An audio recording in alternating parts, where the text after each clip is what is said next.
गुरु नाम तत्र सर्वेशाम राजायम परमो गुरु। हे पार्वती, जिस प्रकार सभी जलाशयों में से सागर राजा होता है, ठीक इसी प्रकार इस संसार के अंदर जितने भी प्रकार के गुरु हैं, सूचक, वाचक, बोधक, निषिद्ध, विहित, कारणाख्य, ऐसे गुरु जो अपनी शरण में आए जिज्ञासुओं को माला देते हों, मंत्र देते हों, अच्छी शिक्षाओं का ज्ञान देते हों, तंत्र मंत्र सिखाते हों, कथाएं बाजते हों, हठयोग सिखाते हों, जितने भी गुरु हैं, इन सब से ऊपर, इन सब से श्रेष्ठ जो गुरु हैं, वो परम गुरु होते हैं। परम गुरु जो अपनी शरण में आए जिज्ञासुओं को ब्रह्म ज्ञान देते हैं, उनके दिव्य चक्षु को खोल ईश्वर का साक्षात दर्शन उनके अंतर हृदय में करा दिया करते हैं। हे पार्वती, ऐसे गुरु ही सर्वश्रेष्ठ होते हैं। ऐसे गुरु से ऊपर कोई नहीं, तो बराबरी तो कोई क्या ही करेगा। भगवान श्री कृष्ण ने जब अर्जुन को ब्रह्म ज्ञान दिया, जब अर्जुन का दिव्य चक्षु का उन्मीलन कर उसके घट के भीतर ईश्वर के दिव्य अलौकिक अनंत प्रकाश को दिखा दिया, तो साथ ही उद्घोष किया, राज विद्या राज गुह्यम पवित्र मिदम उत्तमम। अर्जुन, जो ज्ञान मैंने तुम्हें दिया है, ये ज्ञान सर्वश्रेष्ठ है। ये सब विद्याओं में राजा है। इससे श्रेष्ठ कोई और ज्ञान नहीं है, इससे ऊपर कोई और विद्या नहीं है। इसको जानने के बाद कुछ और जानना शेष नहीं रह जाता है। अर्जुन, यही ज्ञान तुझे पवित्र करेगा, यही ज्ञान तुझे यशस्वी बनाएगा। ऐसे ब्रह्म ज्ञान प्रदाता सतगुरु को प्राप्त करके अर्जुन के भी हाथ जुड़ गए, अर्जुन भी धन्य धन्य हो गया। जिस किसी ने भी ऐसे गुरु को प्राप्त किया है, उसके जीवन का अनुभव रहा है, उसने ये दावा किया है, उसने कहा है कि मेरे गुरु के बराबर कोई भी नहीं हो सकता, मेरे गुरु के समतुल्य तो स्वयं ईश्वर भी नहीं है। सहजो बाई जी को जब ऐसे गुरु प्राप्त हुए संत चरण दास जी, उन्होंने कहा, चरण दास पर तन मन वारू, गुरु ना तजू हरि को तज डारू। कबीर साहब जी ने कहा, गुरु गोविंद दो खड़े काके लाखों पाए, बलिहारी गुरु आपने जिन गोविंद दियो मिलाए। संत एकनाथ जी ने जो कहा, वो हम सब गुरु भक्तों को झकझोरने के लिए काफी है कि कहीं हम अपने गुरु महाराज जी की श्रेष्ठता को, उनकी भव्यता को पहचानने में कोई भूल ना कर बैठे। संत एकनाथ जी ने क्या कहा? उन्होंने कहा कि अगर आप अपने गुरु को ईश्वर के समतुल्य मानते हैं, अगर आप अपने गुरु को भगवान की उपमा देते हैं, तो आप भूल कर रहे हैं। आप अपने गुरु को बहुत कम आंक रहे हैं। इसका अर्थ है कि आपने अपने गुरु की भव्यता को, उनकी श्रेष्ठता को ठीक से पहचाना ही नहीं है। गुरु भक्तों, पूछिए अपने आप से, हमारे गुरु महाराज जी श्रेष्ठ क्यों हैं? ये तथ्य तो है ही कि उन्होंने हमारी योग्यता अयोग्यता देखे बिना ही अपने जीवन की तपस्या का फल, ये ब्रह्म ज्ञान उन्होंने सहज ही हमें दे दिया। लेकिन इसके साथ साथ ऐसा बहुत कुछ है जो उन्हें सबसे अलग, सबसे खास, सबसे विशेष, ईश्वर से भी विशेष, ईश्वर से भी श्रेष्ठ बना देता है। ईश्वर के हाथों में तो हम बहुत सारे आयुध, अस्त्र शस्त्रों को देखते हैं, लेकिन हमारे महाराज जी के हाथों में प्रेम से सराबोर गायों के लिए रोटी, बत्तखों के लिए दाना और अपने भक्तों के लिए प्रसाद होता है। कण कण में रहता हुआ भी ईश्वर हमारे हृदय की सुनकर उत्तर नहीं दे पाता, लेकिन हमारे महाराज जी को तो कहने की भी आवश्यकता नहीं पड़ती है। वो तो बिना बोले सब कुछ जान लेते हैं और हमारे मन के हर भाव को पढ़कर उसका समाधान करने के लिए उद्यत हो जाते हैं।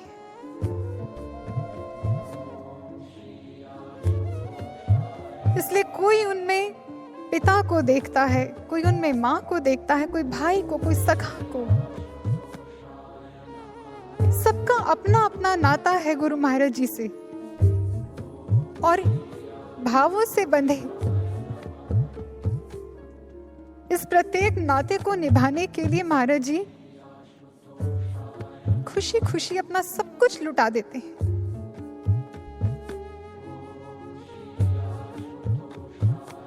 फिर चाहे ये सब कुछ करने में उन्हें स्वयं कितना ही कष्ट क्यों ना सहना पड़ता हो, वो उफ तक नहीं करते। मैं खो ना जाऊं इन अंधेरी राहों में कहीं, इसलिए मेरा गुरु जलता है खुद मुझे राह दिखाने को।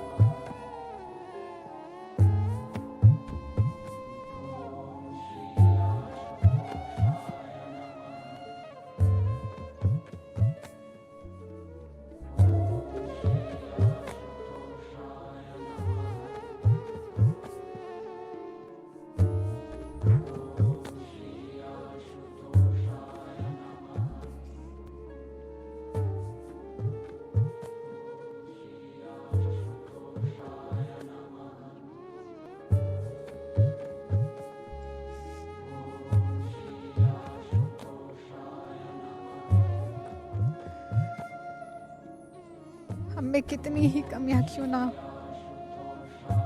हमने कितनी ही गलतियां की हो, कितनी बार हम विकारों के आगे कमजोर पड़े हों, कितनी बार अपने आदर्शों से गिरे हों, महाराज जी ने कभी नहीं हमें ठुकराया, हमेशा हमें आगे बढ़ाया, उत्साह का संचार किया। एक बार नहीं, बार बार हमें सुधरने का अवसर दिया। ऐसा कौन करेगा हमारे लिए? इसलिए तो गुरु महाराज जी हम सबके दिलों पर राज करते हैं, इसलिए तो वो हमारे हृदय के महाराज हैं। फिर ऐसे गुरु की पूजा हम क्यों ना करें? लेकिन गुरु की पूजा क्या केवल अक्षत रोली चंदन से की जाती है?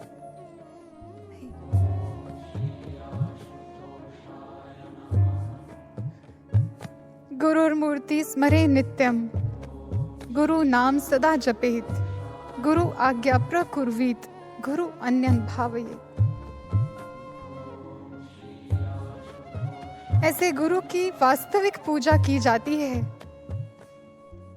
अपने रोम रोम में उसका चिंतन को बसाकर, अपनी हर आते जाते श्वास में उसके ज्ञान को, उसके नाम को बसाकर, उसके मुख से निकला हर वाक्य जब हमारे जीवन का ध्येय बन जाएगा, जब उनकी हर आज्ञा हमारे जीवन की धुरी बन जाएगी और हमारा संपूर्ण जीवन केवल इसी के इर्द गिर्द घूमेगा, हम किसी अन्य के लिए, हमारे मन में किसी और के लिए कोई भावना, उसके प्रति कोई श्रद्धा कभी जन्म नहीं लेगी।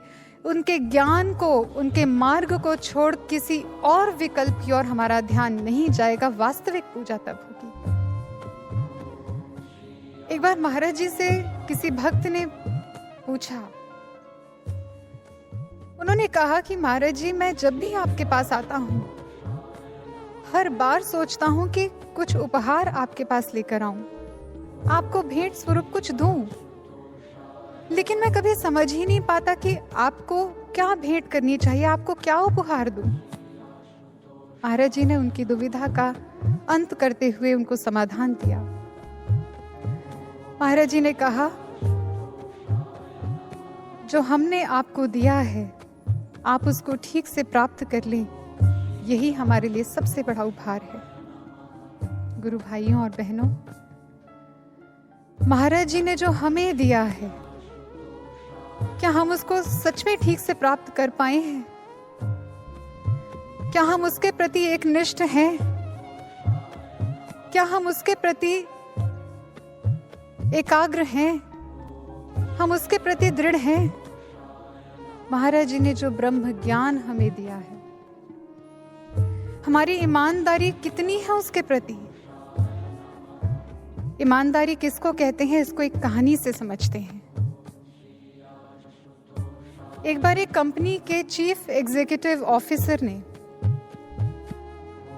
कंपनी के सभी सीनियर एग्जीक्यूटिव्स को इकट्ठा किया और एक अनाउंसमेंट की। उसने कहा कि आप सबको आज एक एक बीज दिया जा रहा है और ये बीज साधारण नहीं है, बहुत स्पेशल है, विशेष प्रकार का बीज है। इससे बहुत कुछ प्राप्त होगा आपको करना क्या है, इसको अपने घर लेकर जाना है, इसको रोपित करना है, मेहनत करनी है इसके ऊपर, और ठीक 1 साल के बाद आप अपने रिजल्ट्स के साथ एक बार फिर यहाँ पर इकट्ठे होंगे और उस दिन आप में से ही किसी एक को इस कंपनी का अगला सीईओ यानी चीफ एग्जीक्यूटिव ऑफिसर चुना जाएगा। सब बड़े एक्साइटेड थे, सब अच्छे से अच्छा रिजल्ट पाना चाहते थे अपने बीज में से, इसलिए वो घर गए और जल्दी से उन्होंने उस बीज को रोपित किया और मेहनत शुरू हो गई। करते करते समय बीता, 1 साल की अवधि पूरी हुई। अब वो दिन आ गया जिस दिन सबने अपने रिजल्ट्स के साथ वहां पहुंचना था। अब जब सभी बोर्ड रूम में इकट्ठे हुए अपने अपने पौधों के साथ, कंपनी का सीईओ वहां पर आया। उसने एक दृष्टि डाली, सबके पास सुंदर सुंदर पौधे थे, लेकिन एक व्यक्ति था जो सबसे नजरें चुराता हुआ अपने खाली गमले के साथ सबसे पीछे बैठा था। उसने उस व्यक्ति को उसके गमले के साथ आगे बुलाया और उससे इसका कारण पूछा।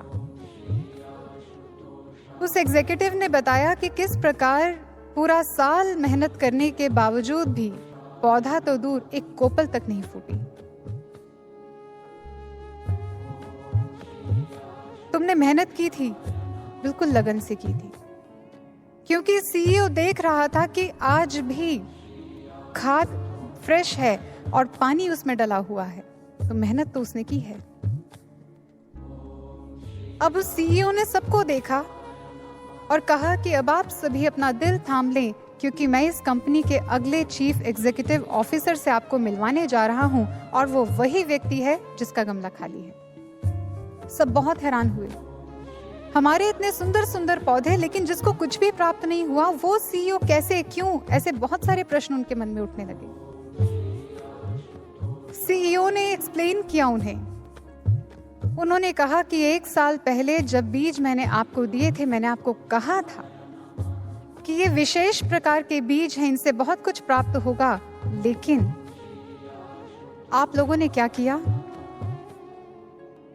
बहुत अच्छे रिजल्ट्स पाने की होड़ में आप लोगों ने कुछ समय उस पर मेहनत की, लेकिन जब देखा कि इसमें से तो कोई कोपल नहीं फूट रही, इसमें से तो कोई रिजल्ट दिख ही नहीं रहा, कोई आउटकम विजिबल नहीं हो रहा, आपने बीज बदल दिया। आपने उस बीज को निकाला और दूसरा बीज उसमें रोपित कर दिया और उसके ऊपर मेहनत की और उसका रिजल्ट है जो आप मेरे सामने लेकर आए हैं। लेकिन जानते हैं वो स्पेशल बीज कैसा था? 1 साल मेहनत करने के बाद भी इस 1 साल की अवधि के अंदर उसके अंदर कोपल नहीं फूटती है, एक निश्चित समय पर फूटती है। लेकिन जब वो निश्चित समय आता है तो वो बीज अपने में से इतने ऊंचे पौधे को प्रकट कर देता है कि उसकी ऊंचाई आसमान को छूती है। लेकिन आप ऐसा धैर्य रख ही नहीं पाए, आप मेरे बातों पर विश्वास कर ही नहीं पाए और आपने बीज को बदल दिया। लेकिन इस व्यक्ति की ईमानदारी देखिए, इसने पूरा साल उस बीज पर मेहनत की जो मैंने दिया था, मेरी बातों पर विश्वास करके रिजल्ट तो इसको भी नहीं मिल रहा था, कोई विजिबल आउटकम तो इसके सामने भी नहीं था। ये भी कितनी बार घबराया होगा, बेचैन हुआ होगा, लेकिन इसने ईमानदारी नहीं छोड़ी, इसने बीज को रिप्लेस नहीं किया, मेरी बातों पर विश्वास किया और मेहनत करता रहा, आज भी कर रहा है। और ऐसा नहीं है कि इस 1 साल की अवधि के अंदर कुछ भी नहीं प्राप्त हुआ इसे, जो अंतर विकास हुआ है उस बीज का, वो आप लोगों की आंखें नहीं देख पा रही हैं, लेकिन एक निश्चित समय के बाद इसी अंतर विकास के कारण देखना इसका पौधा कहां से कहां पहुंचेगा, आपसे भी श्रेष्ठ होगा और बहुत ऊंचा होगा। हम क्या करते हैं? जब ज्ञान का बीज हमारे भीतर रोपित हुआ,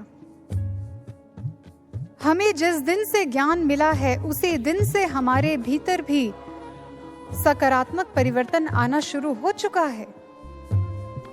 फिर बेशक बहुत जल्दी हमें बाहर इसका आउटकम, बाहर इसका रिजल्ट देखने को ना मिले, हमें ऐसा लगता होगा कि हमें तो कोई चेंज दिखाई नहीं दे रहा, लेकिन अपने भीतर, अपने अंतःकरण में झांक कर देखें, जिस दिन से ज्ञान लिया है आप इसको महसूस करते हैं कि उसी दिन से हमारी सोच में, हमारे विचार में, हमारे चिंतन प्रवाह में एक सकारात्मक परिवर्तन आया है, एक अपलिफ्टमेंट आई है।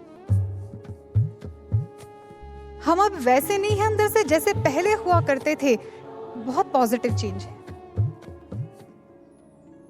इसलिए अंतर विकास तो हो रहा है, लेकिन एक निश्चित अवधि, एक निश्चित समय के बाद जो इस ब्रह्म ज्ञान पे दृढ़ होकर चलने के बाद हमें प्राप्त होगा, ये ज्ञान एक समय पर आकर अपनी संपूर्ण भव्यता के साथ जब प्रकट होगा, प्रत्यक्ष होगा इसका परिणाम, तो केवल आप और हम नहीं, ये पूरी दुनिया, पूरा विश्व इसका साक्षी बनेगा। लेकिन दृढ़ होकर ईमानदारी से हम इसका अभ्यास करें, इस पर चलें, यह महत्वपूर्ण है। लेकिन कहीं अगर हम घबराकर अपने जीवन की कुछ परेशानियों से, कुछ विकट परिस्थितियों से घबराकर अगर इस मार्ग को ही छोड़कर किसी अन्य उपाय के पीछे भाग चले, अन्य उपायों या उपायकर्ताओं के पीछे हो लें, तो कुछ प्राप्त नहीं कर पाएंगे। कितनी बार ऐसा होता है कि हम ज्ञान पर से विश्वास हटाकर किसी और उपाय पर विश्वास करने लग जाते हैं, जो ज्ञान शाश्वत तरीका है, जो सनातन है, जो भक्ति की शाश्वत विधि है, हम उसको छोड़ किसी दूसरे पर विश्वास करते हैं, उसको सही और सटीक मानकर उसको अपना लेते हैं और उस पर मेहनत करते हैं। और जब कुछ प्राप्त हो जाता है तो हमें लगता है कि शायद बहुत कुछ मिल गया, जैसे उन एग्जीक्यूटिव्स को लगा कि हमने बहुत सुंदर पौधे उगा लिए, लेकिन जीवन से वो प्राप्त नहीं कर पाएंगे जो प्राप्त करना चाहिए, जो ये ज्ञान आपको दे सकता है। बहुत बड़ी भूल करेंगे अगर ऐसा होगा तो, क्योंकि भगवान श्री कृष्ण स्वयं कहते हैं, न अहम वेदा न तपसा न दाने न चेजया शक्य एवं विधो दृष्टुम दृष्टवानसी माम यथा। भक्ति की शाश्वत विधि है किसी पूर्ण सतगुरु की शरण में जाकर ब्रह्म ज्ञान को प्राप्त करना, ईश्वर का साक्षात दर्शन प्राप्त कर लेना। इसको छोड़कर यदि आप कुछ भी और करते हैं, दान पुण्य व्रत उपवास तीर्थों का भ्रमण, आप कुछ भी क्रियाकलापों में लगते हैं, जो कुछ भी करते हैं, वो भक्ति की शाश्वत विधि नहीं है, आप उससे कुछ प्राप्त नहीं कर पाएंगे विशेष। संकट किसके जीवन में नहीं आते हैं? प्रहलाद के जीवन में कम संकट नहीं आए। भक्त प्रहलाद के पास एक विकल्प था, उसके तो प्राणों पर बन आई, लेकिन वो चाहता, विकल्प था उसके पास, वो भी अन्य लोगों की तरह श्री हरि को छोड़, अपने गुरु के दिखाए ज्ञान मार्ग को छोड़ अपने पिता को ही भगवान मानकर पूजने लग जाता, लेकिन उसने ऐसा नहीं किया, वो दृढ़ रहा ज्ञान पर। मीराबाई के साथ क्या हुआ?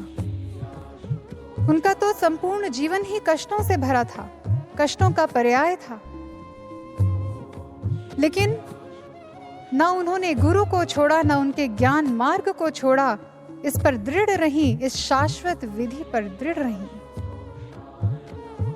विकल्प नहीं चुना कोई।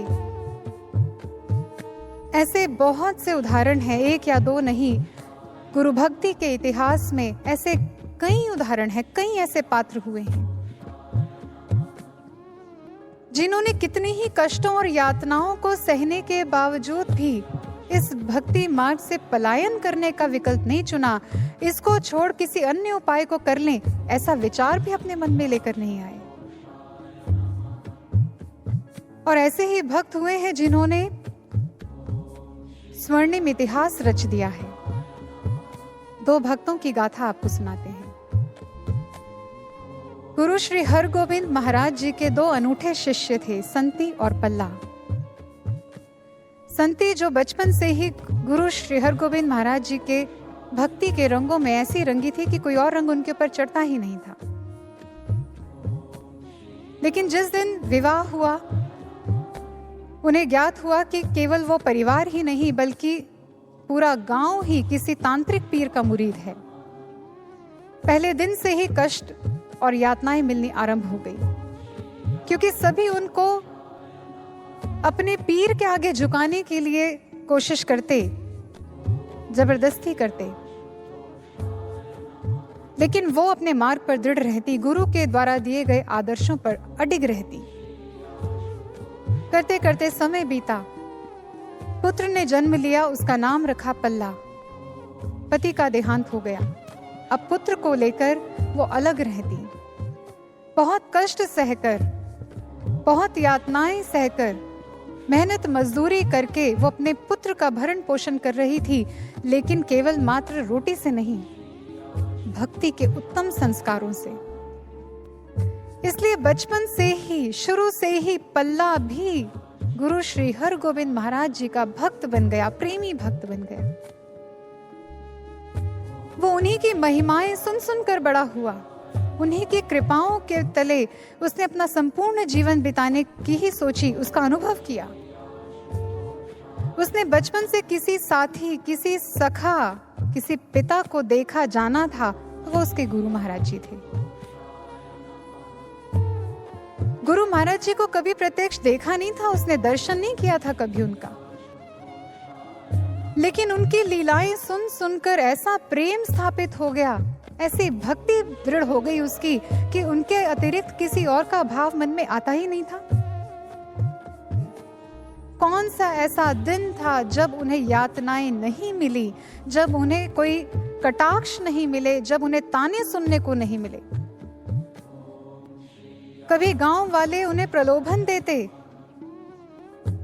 हमारे पीर की शरण में आ जाओ, माला माल हो जाओगे, तुम्हें कोई कष्ट नहीं रहेगा, कोई अभाव नहीं रहेगा, हमारी तरह संपन्न हो जाओगे। क्यों ऐसे दर दर भटकते हो, क्यों ऐसे हाल में रहते हो? अरे हमारी तरह रहोगे ठाट बाट से, बस एक बार पीर की शरण में आ जाओ। कभी उन्हें ताने देते, कभी कटाक्ष करते, कैसा गुरु है तुम्हारा? अगर तुम्हारे गुरु में जरा भी सामर्थ्य होती तो तुम्हें इस हाल में ना रखता, तुम्हें ऐसे कष्टों में ना रखता। कभी तो तुम्हारी खबर लेता, तुम ही उसके नाम की रट लगाए रखते हो। कभी उसने झांक कर देखा तुम्हारी तरफ कि तुम जीवित भी हो या नहीं? वो ये सब कुछ सुनते, लेकिन इनको कोई महत्व ही नहीं देते, इन बातों को कोई तूल ही नहीं देते। एक दिन पल्ला जब अपने खेत की ओर जा रहा था, तो उसने देखा गांव के गली कूचों को सजाया जा रहा है। ऐसा लग रहा था कोई उत्सव है। यूं तो कोई भी उनसे कभी बात ही नहीं करता था, इसलिए उसने बड़ी हिम्मत करके किसी से पूछ लिया कि आज गांव में क्या है, कोई उत्सव है?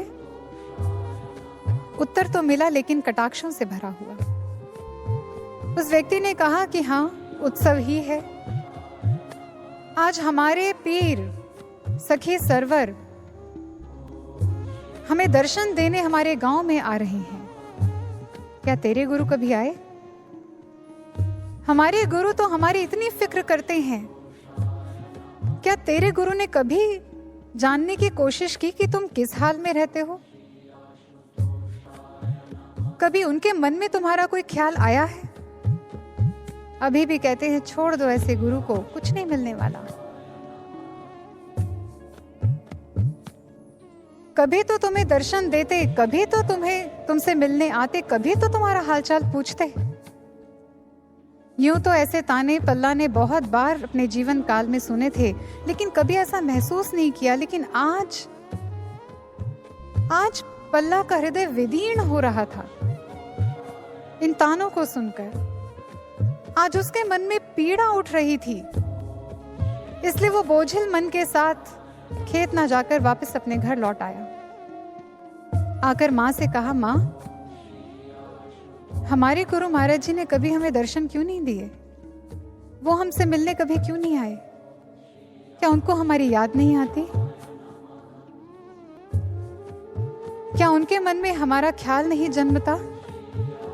क्या वो हमें भूल चुके हैं या उन्हें पता भी है कि हम उनके शिष्य हैं और उनको याद करते हैं? संती समझ गई कि पल्ला को कैसे समझाना है। उसने कहा कि पल्ला, रोए बिना तो माँ भी अपने बच्चे को दूध नहीं देती है। तूने कैसे सोच लिया कि बिना रोए, बिना उनके विरह में तड़पे, बिना उनको पुकारे गुरु महाराज जी तुझे दर्शन दे देंगे? उनको मनाने के लिए, उनको रिझाने के लिए उनकी याद में तड़पना पड़ता है। तूने कितने आंसू बहाए हैं आज तक उनके लिए? तू कितना रोया है उनकी याद में? तो गुरु महाराज जी के दर्शन पाना चाहता है, लेकिन क्या नहीं जानता जिसने भी गुरु महाराज जी को पाया है, गुरु को पूर्ण भव्यता के साथ प्राप्त किया है, वो विरही शिष्य हुए हैं, जिनकी पुकार में इतनी टीस होती है, इतना दर्द होता है कि गुरु अपने आप को रोक नहीं पाते हैं। पल्ला समझ गया कि भूल तो उसी से हुई है। वो तुरंत ध्यान में बैठ गया और ध्यान में बैठकर बहुत रोया। गुरु महाराज जी को रो रो कर पुकारा और गुरु महाराज जी के हृदय तक उसकी ये भाव पहुंचे और वो प्रकट हो गए। जैसे ही उसने देखा मेरे सामने गुरु महाराज जी प्रकट हुए, जाकर उनके चरणों से लिपट गया और गुरु महाराज जी ने उसके मस्तक पर अपना हाथ रखा, उसके सिर को सहलाया। अब जिस दिन से उसने अपने भीतर गुरु महाराज जी को देखा था, पहली बार उसने गुरु महाराज जी के दर्शन किए, पहली बार। इससे पहले वो जानता ही नहीं था कि मेरे गुरु महाराज जी दिखते कैसे हैं, जिनसे मैं इतना प्रेम करता हूं।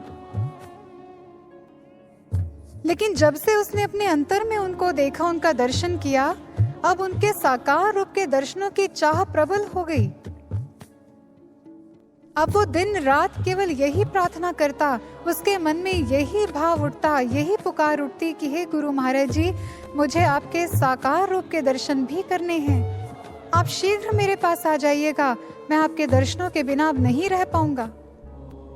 ऐसा बावरा, ऐसा प्यासा पपीहा हुआ वो घूमने लगा। उसने तो ये तक सोच लिया था कि जब मेरे गुरु महाराज जी मुझे मिलेंगे तो मैं उनको भेंट रूप में क्या अर्पित करूंगा। उसने उसी दिन से गुड़ की डली को अपने साथ बांध कर रखना शुरू कर दिया। जब गुरु महाराज जी मिलेंगे तो मैं उन्हें गुड़ दूंगा। न जाने उसको क्यों ये विश्वास हो चला था कि गुरु महाराज जी जरूर उसे दर्शन देने आएंगे। और जब गांव वालों को ये भनक लगी कि पल्ला दावा करता है अपने गुरु के आने का, तो एक बार फिर वो मजाक का पात्र बन गया। उसकी हंसी होने लगी, उसका मजाक उड़ाने लगे सब। कई दिन बीते। एक दिन सुबह के समय पल्ला जब सो रहा था, पवन के झोंके ने उसको ऐसा स्पर्श किया मानो उसे संदेश दे रहे हैं कि तेरे गुरु महाराज जी आने वाले हैं, तो सो रहा है अभी तक। वो तुरंत उठकर बैठा और दौड़कर गया अपनी माँ के कक्ष में। देखा माँ ध्यान कर रही थी। वो वहीं कोने में बैठा इंतजार करने लगा अपनी माँ के ध्यान से बाहर आने का। जैसे ही संती ने आंखें खोली, सामने पल्ला को बैठे देखा, तो उसे कहती है, पल्ला तो यहाँ बैठा क्या कर रहा है? अरे जा, बहुत सारी तैयारियां करनी है। गुरु महाराज जी आने वाले हैं। अभी अभी अनुभव में उन्होंने मुझे दर्शन दिए और अपने आने की सूचना दी है। वो आज हमारे पास आ रहे हैं, हमें दर्शन देने, हमसे मिलने आ रहे हैं। पल्ला जा, बहुत सारी तैयारियां करनी है। उनके मार्ग को स्वच्छ कर, घर को सजा दे, बहुत कुछ है जो करना है। पल्ला तुरंत उठकर भागता है, दौड़ता है। वो आज उसके पांव धरती पर ही नहीं टिक रहे। वो समझ ही नहीं पा रहा, मैं क्या करूं, कैसे महाराज जी को मनाऊंगा, कैसे उनको रिझाऊंगा जब वो आएंगे, मेरे समक्ष होंगे। वो तैयारियां करने लगा, मार्ग को बुहारता हुआ। इतना बावरा है कि वो मुख्य द्वार से कितना दूर निकल गया, उसे पता ही नहीं चला। आज वो सुध में ही नहीं है अपनी। जब गांव वालों ने देखा आज बड़ी हलचल है इनके घर में, तो किसी ने पूछ लिया। उसने कहा कि पल्ला आज क्या है, इतनी हलचल क्यों है, किसकी तैयारियां चल रही हैं? पल्ला ने बहुत खुश होकर, आनंदित होकर कहा, मैं कहता था ना कि मेरे गुरु महाराज जी मुझे दर्शन देने जरूर आएंगे। देखो आज वो आ रहे हैं, आज मेरा इंतजार खत्म होने वाला है, आज वो शुभ घड़ी आ गई है। लोगों को विश्वास नहीं हुआ। उन्होंने उससे पूछा, पल्ला ये तो बता कि उनके आने की सूचना तुझे दी किसने? पल्ला ने कहा बड़े गर्व से कि मेरी माँ को आज अनुभव हुआ है और गुरु महाराज जी ने स्वयं आकर कहा है कि वो आ रहे हैं। बस फिर क्या था, फिर से हंसी ठिठोली होने लगी, उसका मजाक उड़ाने लगे। देखो इन बगुला भक्तों को, कहते हैं गुरु महाराज जी अंदर दर्शन देते हैं, हमें अंदर दिखाई देता है, वो हमसे बातें करते हैं। अरे ऐसा भी होता है भला? पाखंड है ये सब कुछ। ऐसे लोग क्या जाने कि अंतः अनुभूति क्या होती है। लेकिन आज पल्ला को इन सब की कोई परवाह नहीं थी, वो तो अपनी तैयारियों में मस्त था। गुरु महाराज जी के आगमन का इंतजार कर रहा था। सुबह सुबह ही सारी तैयारियां समाप्त हो गई, अब बचा था तो केवल इंतजार, प्रतीक्षा। सुबह से लेकर दोपहर हो गई, पल्ला के मन में बार बार रह रहकर यह भाव उठता कि कहीं तैयारी में कोई चूक तो नहीं रह गई कि महाराज जी को आने में देर हो रही है। कहाँ कमी रह गई? वो फिर दौड़ कर जाता, फिर कुछ ठीक करता, फिर देखता कि गुरु महाराज जी तो नहीं आ रहे, वो फिर उठ कर जाता, फिर कोई चीज को संभाल लेता, ठीक कर लेता कि क्या कमी है जिस कारण से गुरु महाराज जी नहीं आ रहे हैं। इतना विलंब क्यों हो रहा है? एक भक्त के पुकार पर आने में इतना विलंब, इतनी देर क्यों? अब जब दोपहर हो गई, उस तपते सूरज के साथ उसके विरह की तपिश भी बढ़ गई। वो व्याकुल हो गया। अब जैसे जैसे आसमान का सूरज भी ढलने लगा, सांझ होने लगी, पल्ला के धैर्य का सूरज भी ढलने लगा। वो भी अधीर होने लगा, बेचैन होने लगा। अब जब देखा कि ये इंतजार की घड़ियां तो इतनी लंबी हो गई हैं, ये तो समाप्त ही होने को नहीं आ रही हैं, वो बिलख गया, वो तड़प गया कि महाराज जी क्या कमी है, मुझसे कहां भूल हो गई, आपको आने में इतना विलंब क्यों हो रहा है? मैं जानता हूं मुझसे बहुत गलतियां हुई हैं, मैं जानता हूं मैं कमियां हैं मेरे अंदर बहुत। मैं आपके उन शिष्यों में से नहीं हूं जिनके ऊपर आपकी दृष्टि स्वतः ही पड़ जाती है, लेकिन जैसा भी हूं तो आपका ही ना। और मैंने तो सुना है कि भक्त वो होता है जो भगवान से भगवान को मांगता है। मेरी मांग में कहाँ कमी है? मैं भी तो आपसे आपको ही मांग रहा हूं, अपने भगवान से अपने भगवान की ही तो मांग कर रहा हूं, फिर क्या दोष है? फिर आप क्यों नहीं आ रहे? गुरु महाराज जी इतना विलंब ना करिए कि मेरे सब्र का बांध टूट जाए, मैं बिखर जाऊं। इतना विलंब ना करिए। अगर आज आप नहीं आए ना, तो आपके ज्ञान पर प्रश्न चिन्ह उठ जाएगा, आपके अनुभवों को कोई सत्य नहीं मानेगा। सब यही कहेंगे कि ये अनुभव झूठे होते हैं, ये भक्त झूठे हैं जो दावा करते हैं अपने गुरु महाराज जी के आने का। महाराज जी आज मेरे वजह से नहीं, मेरे लिए नहीं, लेकिन अपने ज्ञान का मान रखने के लिए आ जाइए।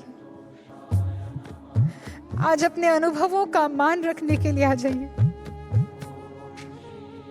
पल्ला के हृदय से ऐसी पुकार उठी, ऐसी टीस उठी कि गुरु महाराज जी आने को विवश हो गए।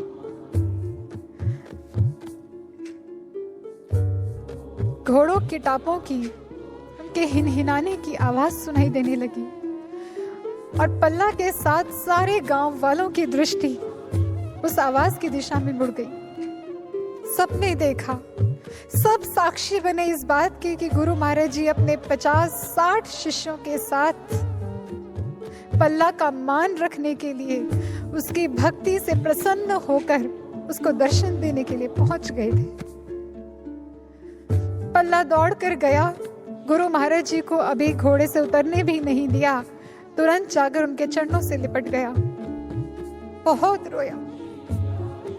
आ गए महाराज जी, गुरु महाराज जी ने उसके मस्तक पर हाथ रखा, उसके सिर को सहलाया और कहा, पल्ला बस इतना ही। इतने में ही तेरे सब्र का बांध टूटने लगा था।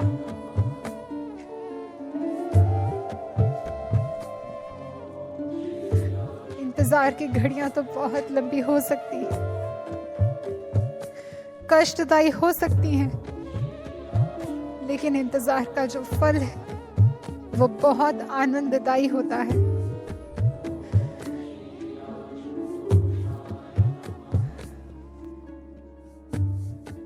गुरु भक्तों, इन भक्तों ने तो निभा लिया दुनिया के सारे आकर्षणों से, सारे प्रलोभनों से, दुनिया के इशारों से मुक्त होकर, माया से प्रभावहीन होकर, केवल मात्र गुरु की आज्ञा में रहकर, गुरु की रजा में रहकर अपने जीवन को क्या से क्या बना लिया। बेशक सांसारिक दृष्टि से देखने में लगा कि उन्होंने बहुत कष्ट सहे, लेकिन उनके हृदय को देखिए, उनके जीवन की गाथा देखिए, स्वर्णिम अक्षरों में अपना नाम लिखवा गए। महाराज जी से प्रार्थना करते हैं, महाराज जी हम भी ऐसा कर पाए।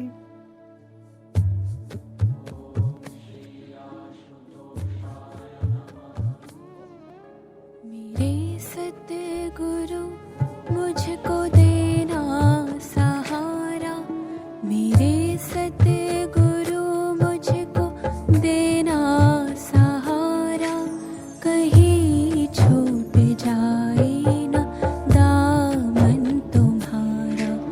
मेरे सतगुरु मुझको देना सहारा, मेरे सतगुरु मुझको देना सहारा, कहीं छूट जाए ना दामन तुम्हारा, कहीं छूट जाए ना दामन तुम्हारा, कहीं छूट जाए ना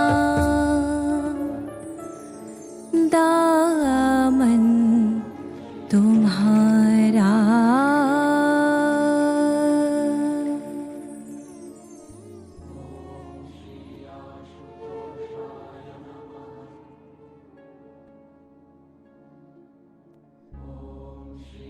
भक्तों,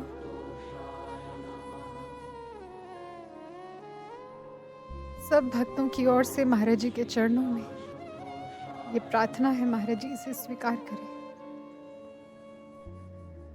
माया बहुत बलशाली है,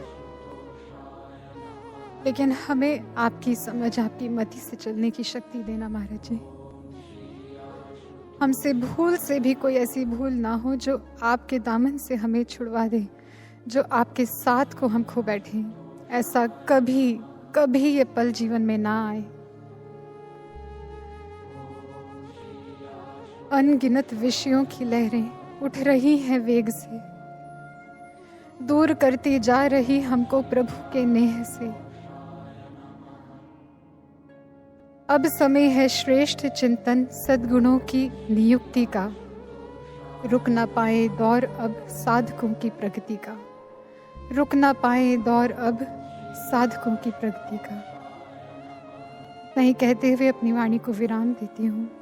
बोलिए गुरुदेव श्री आशुतोष महाराज जी की जय, सच्चे दरबार की जय।